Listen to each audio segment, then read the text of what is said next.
नाज़रीन सलामुन अलैकुम, मैं हूं Hasan Asif. Programme health talk में एक बार फिर से आपका खैर मकदम है। नाज़रीन, हम आपको बता दें, यह हमारा प्रोग्राम ख़ासकर पॉल्यूशन के सिलसिले से है। जिस तरीके से हर साल 5 जून को विश्व पर्यावरण दिवस मनाया जाता है, उसमें यही सीख दी जाती है कि हम किस तरीके से पॉल्यूशन से बचें, और हम अगर पॉल्यूशन से बचेंगे तभी एक बेहतरीन ज़िंदगी गुजार सकते हैं। चाहे वो इंडोर पॉल्यूशन की बात हो या फिर आउटडोर पॉल्यूशन की बात हो, समस्याएं दोनों सेम है, क्योंकि पॉल्यूशन पॉल्यूशन होता है, चाहे वो बाहर का हो चाहे घर के अंदर का। तो नाज़रीन, आज आपकी फिर से मुलाकात हम कराने जा रहे हैं डॉक्टर राजेंद्र प्रसाद जी के साथ। आप डायरेक्टर हैं मेडिकल एजुकेशन के and head of the department हैं pulmonary medicine, Era's Lucknow medical college में। साथ ही साथ आप एक्स डायरेक्टर रह चुके हैं वल्लभ भाई Patel chest institute in Delhi, ex director institute of medical sciences in Saifai, x professor and head of the department pulmonary medicine KGMU। तो आइए इस्तकबाल करते हैं, स्वागत करते हैं डॉक्टर साहब का और जानते हैं पॉल्यूशन के बारे में। नमस्ते डॉक्टर साहब। नमस्कार। नमस्कार डॉक्टर साहब, आप मुसलसल हमारे साथ एक के बाद एक एपिसोड में हाजिर हो रहे हैं और हमारी खुशनसीबी है कि आप हमारे साथ हैं। डॉक्टर साहब, जिस तरीके से देखा जाए 5 जून हर साल विश्व पर्यावरण दिवस मनाया जाता है, और उसमें घर के अंदर जो पॉल्यूशन है, चाहे वो फ्यूल पॉल्यूशन हो और लकड़ी का पॉल्यूशन हो, धुएं का पॉल्यूशन हो या फिर आउटडोर का पॉल्यूशन हो, हर तरीके से इंसान त्रस्त है, परेशान है।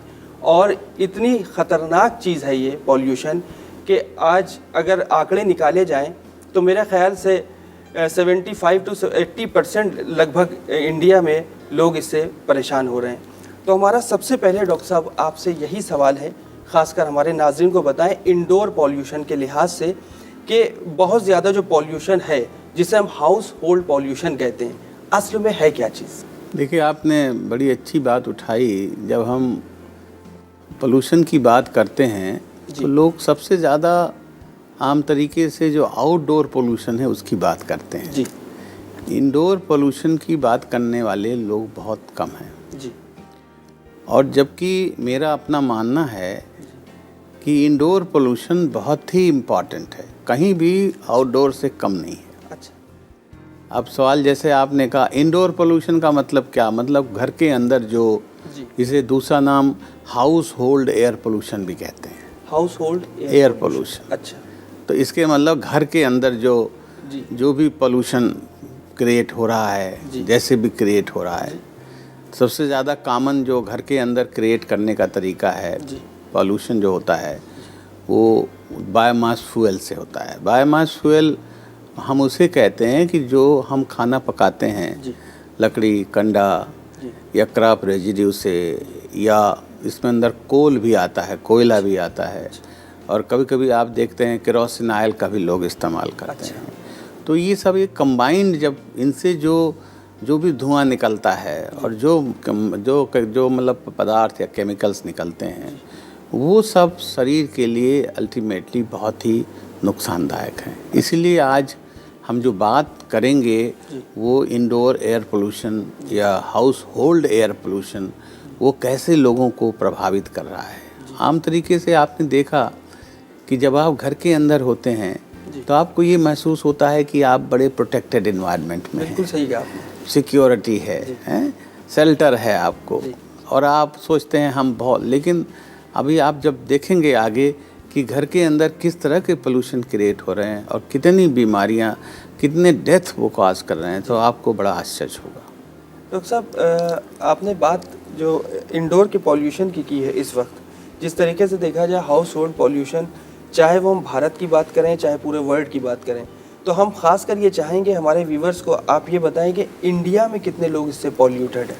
देखिए, जब हम इंडिया के से पहले हम थोड़ा ग्लोबल लेवल पर बात कर लें, अबाउट हम 3 बिलियन, यानी आधी संसार की जो आधी पॉपुलेशन है वो बायोमास फ्यूल से एक्सपोज्ड है। अच्छा, मतलब खाना जो पकाते हैं लोग, तो बायोमास फ्यूल है वो 3 चीज़ों के लिए इस्तेमाल की जाती है, या तो खाना पकाने के लिए, या जो है वो हीटिंग के लिए यूज़ की जाती है। आपने गांव में देखा होगा, कुछ जला दिया और उसके सामने बैठ के लोग उसका ठंडक दूर कर रहे हैं। जी।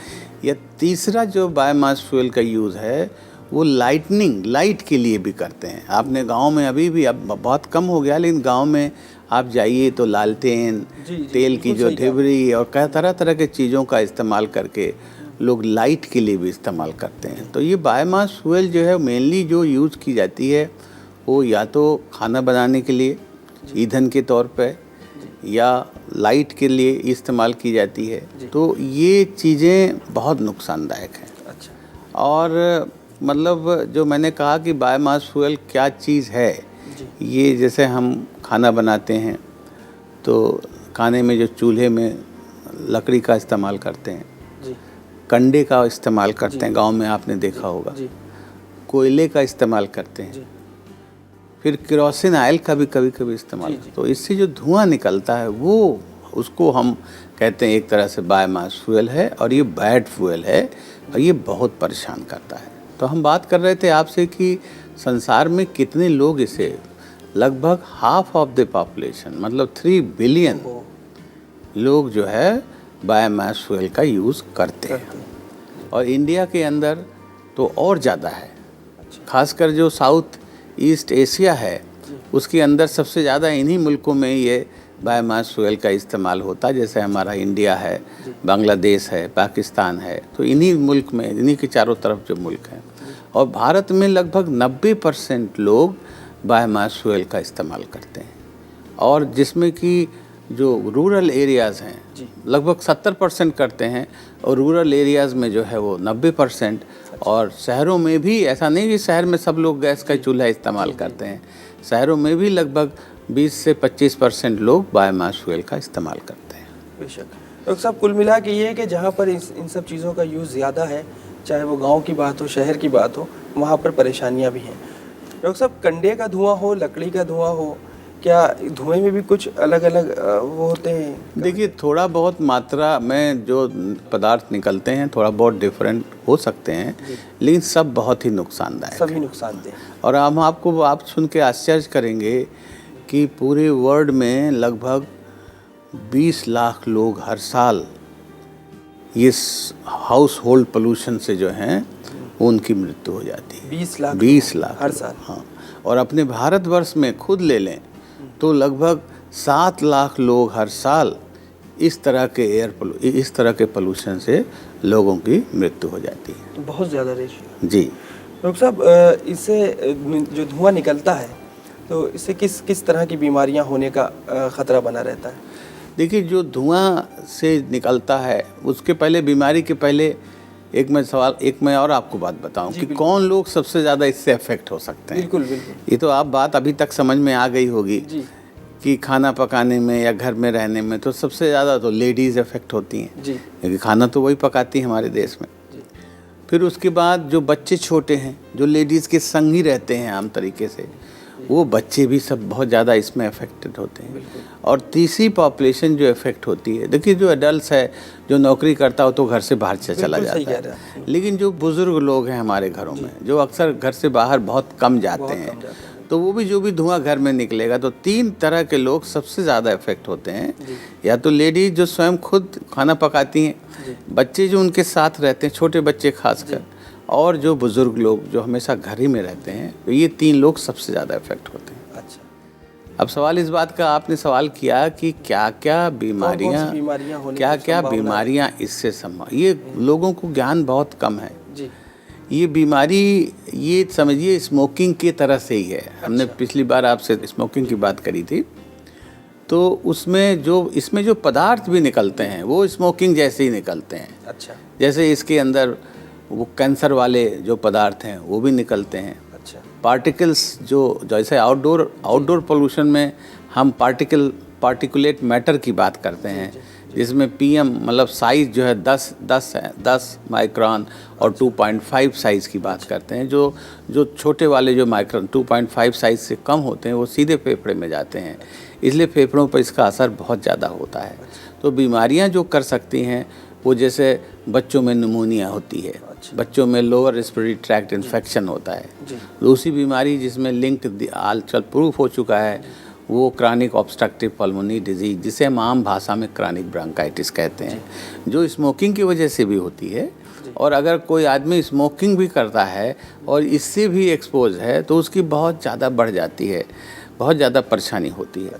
तो जैसे हम जब लेडीज़ में जब हम क्रॉनिक ब्रोंकाइटिस की बात करते हैं तो आल्दो हमारे 10% हमारी लेडीज़ भी तंबाकू का इस्तेमाल करती हैं, धूमपान का भी इस्तेमाल करती हैं इस वक्त देश में, लेकिन सबसे ज़्यादा लेडीज़ में अगर क्रॉनिक ब्रोंकाइटिस का जो रिस्क फैक्टर है वो यही बायोमास फ्यूल है, जो खाना पकाने में जो हम लकड़ी, कंडा और इस ईंधन का इस्तेमाल करते हैं।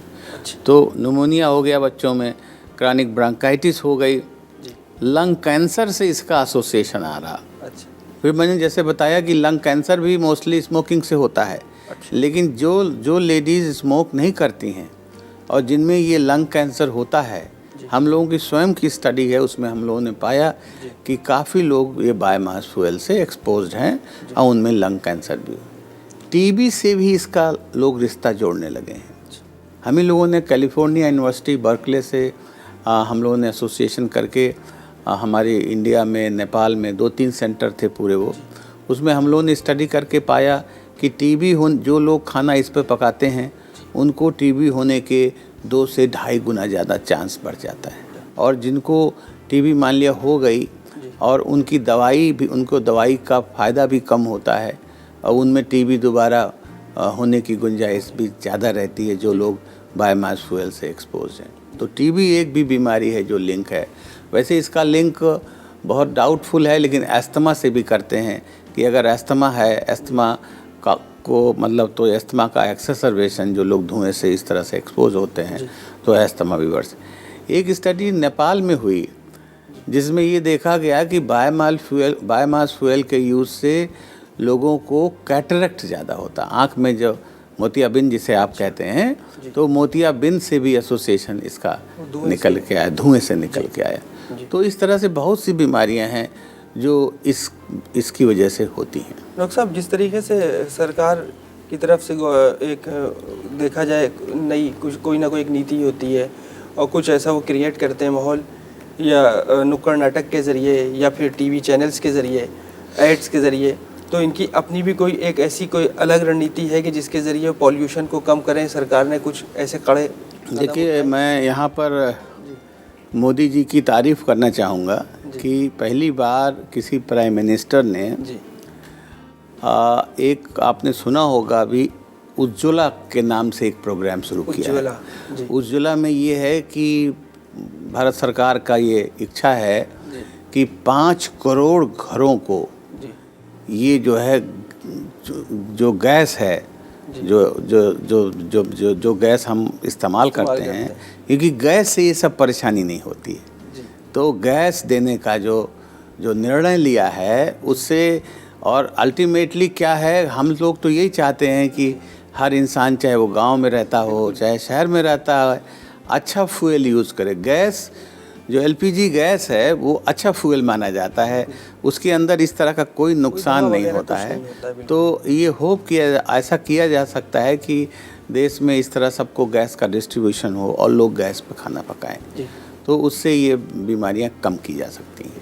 डॉक्टर साहब, इससे बचने का क्या तरीका, क्या उपाय है? अब देखिए, बचने का तरीका तो आपने बड़ा अच्छा सवाल किया कि आपने गांव में अगर देखा होगा तो छोटे छोटे घर होते हैं, कभी कभी तो एक ही कमरे का घर होता है, उसी में खाना भी पकता है, उसी में लोग रहते भी हैं।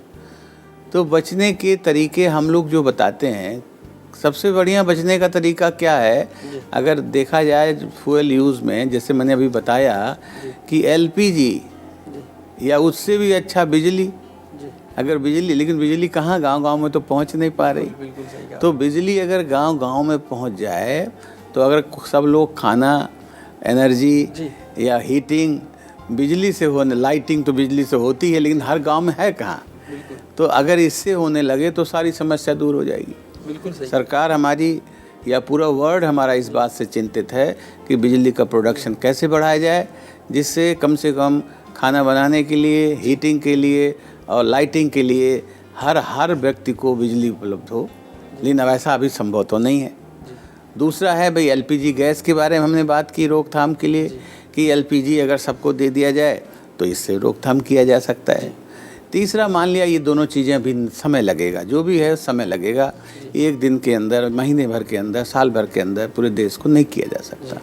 तो हम लोग फिर एडवाइस करते हैं कि जैसे आपने देखा घर है, घर में जैसे चूल्हा जहाँ बना हुआ है वो ऐसी जगह पे बना होना चाहिए जो वेंटिलेटेड हो, मतलब कहीं मान लिया खिड़की है बगल में, तो जो धुआं निकलेगा वो खिड़की से बाहर हो जाएगा। पहला बात तो ये हो सकता है। मान लिया अगर आपके घर में 2-3 कमरे अक्सर आजकल होते हैं, तो खाने वाला कमरा टोटल अलग और उससे एक बाहर धुआं निकलने का सिस्टम उसमें होना चाहिए। आजकल सरकार ने कुछ चूल्हे भी ऐसे बनाना शुरू कर दिए हैं कि जिसके अंदर चिमनी लगा होता है, हाँ, और वो धुआं जो है वो उसी से बाहर निकल जाता है, तो अंदर के लोगों को एक्सपोजर बहुत कम हो जाता है। तो इन्हीं सब छोटे छोटे प्रिकॉशन से इन बीमारियों से बचा जा सकता है, पोल्यूशन से बचा जा सकता है। डॉक्टर साहब, हम चाहेंगे एक बार फिर से आप हमको थोड़ा सा डिटेल में बता दें हमारे खासकर व्यूअर्स को कि एक्चुअली में बायोमास है क्या चीज़। देखिए, बायोमास फ्यूल वर्ड है ना, फ्यूल, बायोमास फ्यूल, हाँ, फ्यूल मतलब ईंधन। ईंधन मैंने कहा हम 3 तरह का इस्तेमाल करते हैं। अगर देखा जाए, देखा होगा लोग बिजली के स्टोव पर खाना बनाते हैं, हीटर्स पर खाना बनाते हैं, बेस्ट है, उसमें कोई परेशानी नहीं। दूसरा आपने देखा एलपीजी पे खाना बनाते हैं, वो भी बायोमास फ्यूल नहीं, उसके अंदर मतलब कोई परेशानी नहीं है, या है तो बहुत कम है। तीसरा ये बायोमास फ्यूल जो मैंने कहा, जो लोग खाना चूल्हे में तो हर इंसान खाना बनाता है। हम लोग अपने रेजिडेंट्स अक्सर पूछते हैं भाई किस पे खाना, तो कहता है चूल्हे में बनाता है। हमने कहा चूल्हे में तो गैस वाला भी चूल्हा भाई, तो चूल्हे में क्या ईंधन इस्तेमाल हो रहा है। अब ईंधन मैंने बताया, सबसे कॉमन ईंधन क्या है, लकड़ी, इजीली अवेलेबल है। गांव में लोग गए जंगल से ले आए लकड़ी कटी। दूसरा, कंडे आपने देखे होंगे, गांव लोग रख लेते हैं और जाड़े में इस्तेमाल करते हैं। तीसरा, आपने देखा कि जो खेती में जो क्रॉप रेजिड्यूज़ हैं, क्रॉप जैसे मतलब गेहूँ हुआ तो गेहूँ तो ऊपर से काट लिया गया, तो नीचे का जो बचा, जो भूसा बचा, घास बचा, वो सब इकट्ठा करके सुखा देते हैं और उसको भी इस तरह के ईंधन की तरह जो है इस्तेमाल किया जाता है। डॉक्टर साहब, जैसे भी आपने बताया बायोमास में लकड़ी का इस्तेमाल किया जाता है और उसका जो धुआं, लेकिन अभी कुछ टाइम पहले, कुछ ज़माने पहले इसको बड़ा अच्छा कहा जाता था, बायोमास की बड़ी तारीफ होती थी। बायोमास फ्यूल के लिए जो जैसे लकड़ी जब जलती थी उसके धुएं से लोगों का ये मानना था कि उससे कीटनाशक पदार्थ जो होते हैं वो बाहर चले जाते हैं, बैक्टीरिया बाहर चला जाता है। तो अब ये कैसे खतरनाक? नहीं, देखिए, पहले एक्चुअली चूँकि ये देखिए ये समस्या हमारे 3rd वर्ल्ड कंट्री की है जी।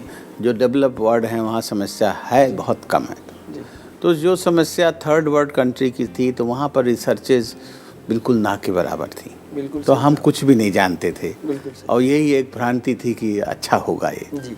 लेकिन जब रिसर्चेज हुई तो पाया गया ये बहुत ही बुरी चीज़ है। इसमें वैसी बुरी चीज़ है जैसे कि स्मोकिंग करना, बिल्कुल, जैसे कि सिगरेट पीना, बीड़ी पीना, उसी तरह का जैसे कि आउटडोर पोल्यूशन नुकसानदायक है।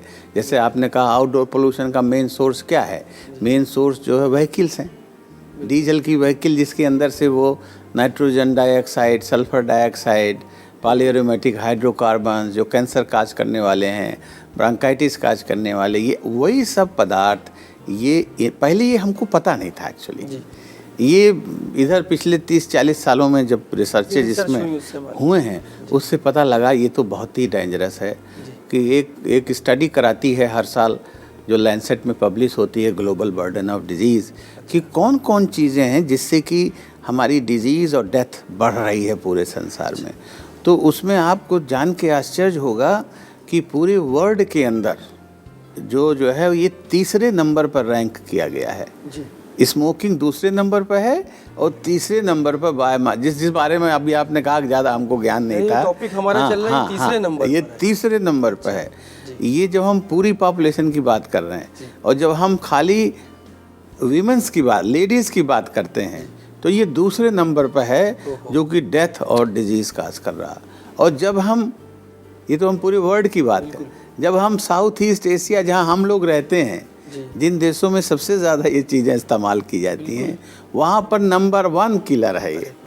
और नंबर 1 पे आता है कि इससे डिजीज़ होती हैं, इससे लोग किल होते हैं, क्योंकि इसके बारे में जैसा आपने कहा लोगों को अवेयरनेस नहीं है। तो आपके माध्यम से हमारे ख्याल से जब जनता इसको देखेगी, जनता इसको सुनेगी, अवेयर होगी और कोशिश करेगी कि इन सब चीज़ों से बचा जाए।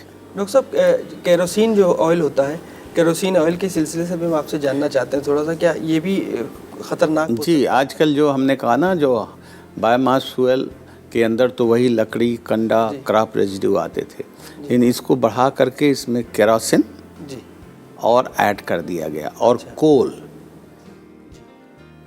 कोयला जी कोयला और केरोसिन में भी जब हम इस पे खाना पकाते हैं और जो इससे धुआं निकलता है वो भी इसी तरह का खतरनाक है जैसा कि बायोमास फ्यूल है। और सबको अगर एक साथ मिला दिया जाए तो उसको जो है हाउस होल्ड एयर पोल्यूशन कहते हैं।